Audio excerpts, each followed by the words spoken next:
Hi everyone रिंकुस पाकघर and ब्लॉग्सर Natun eighty भिडिओले आपनालोक सकलोके स्वागतम जनाइছো। आशा राखिছো आपनालोक सकलो भाले आछे। আজি মই आपनालोकले এটা কেকৰ ধুনিয়া ৰেচিপি লৈ আহিছো। একেবাৰে সিম্পল কিন্তু খাবলৈ খুবেই यम्मी হয়। সৰু ল'ৰা ছোৱালীবোৰে এনেকৈ বনালে খাই খুব ভাল পায়। এতিয়া কেনেকৈ বনাইছো দেখো। প্ৰথমে মই মিক্সি জাৰ এটাত 3টা কণী ভাঙি দিছো।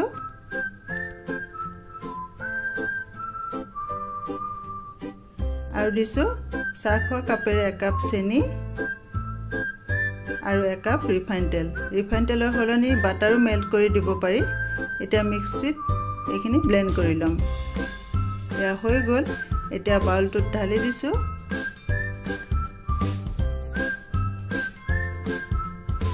এনেকৈ মিক্সিত ব্লেন্ড কৰি ললে কেকটো খুব ধুনিয়াকৈ ফুলে। আৰু 2 কাপ ময়দা সেকনিত সেকি দিছো।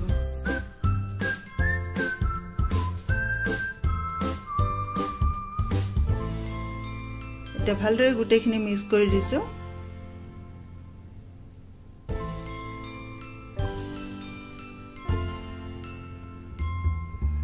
আৰু ভ্যানিলা এসেন্স দিছো এচামুচতকৈ অলপ কম। ইয়াৰ হলনি ইলাচি গুড়ি দিব পাৰি। এতিয়া আকৌ এবাৰ ভালদৰে মিক্স কৰি দিছো। আৰু গাখীৰ দিছো আধা কাপ। গুটেখিনি ভালদৰে মিক্স কৰি ললো। একেবাৰে হেকত দিছো বেকিং পাউডাৰ এচামুচ আৰু বেকিং সোডা এচামুচৰ 4 ভাগৰ 1 ভাগ। এতিয়া লাহে লাহে গুটেখিনি মিক্স কৰি লৈছো। বেকিং পাউডাৰ আৰু সোডা দিয়াৰ পিছত খুব জোৰে মিক্স কৰিব নালাগে, নহলে কেকটো নুফুলিব। ইফালে মই গেছটো জ্বলাই কেৰাহী এটা নিমখখিনি গৰম হ'ব দিছিলো। এখিনি ঢাকন লগাই গৰম হ'বলৈ দিলো। আৰু কেক টিন এটা পেপাৰ জুখমতে কাটি লৈ লগাই তাতে ৰিফাইন তেল চাৰিওফালে হানি দিলো।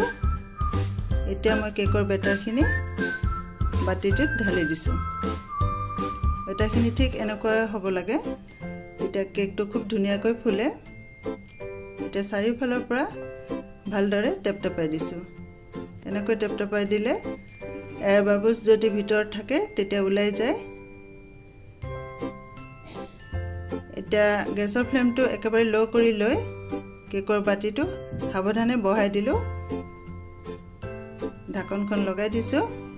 এয়া 45 মিনিট হোৱাৰ পিছত চাইছো কেকটো ধুনিয়াকৈ ফুলি আহিছে। গেছটো অফ কৰি দিলো।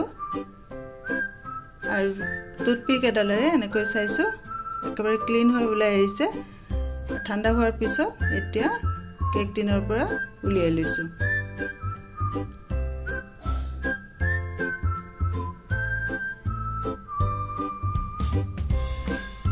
পেপাৰখিনি এৰুৱাই লৈছো।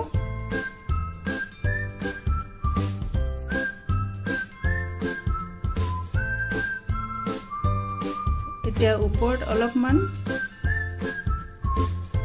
এনেকৈ চকলেট স্প্ৰেড লগাই দিছো। যেহেতু কেকটো একেবাৰে সিম্পল, এনেকৈ দিলে সৰু ল'ৰা ছোৱালীবোৰেও খাই ভাল পায়। আৰু কালাৰফুল স্প্ৰিংকল অলপমান ওপৰত লগাই দিছো। দেখিবলৈ ধুনিয়া হয়।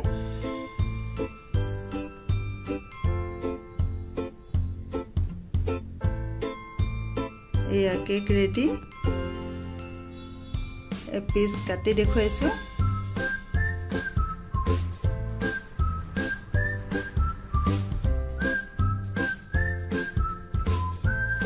এতিয়ালৈকে যদি আপোনালোকে ৰেচিপিটো চাই ভাল পালে প্লিজ লাইক কৰিব আৰু কমেন্ট এটা কৰিবলৈ নাপাহৰিব। আৰু যিসকল নতুন ভিউৱাৰ্ছে চাই আছে প্লিজ চেনেলটো সাবস্ক্ৰাইব কৰিব আৰু কাষতে থকা বেল আইকনটো প্ৰেছ কৰি অল কৰি থব, যাতে মোৰ আহিবলগীয়া নতুন নতুন ভিডিঅ'বিলাকৰ নটিফিকেশন সোনকালে পায়। এয়া কেকটো চাওকচোন খুব ধুনিয়া হৈছে। পুনৰ লগ পাম আন এটি ভিডিঅ' লৈ। ধন্যবাদ থাকিল।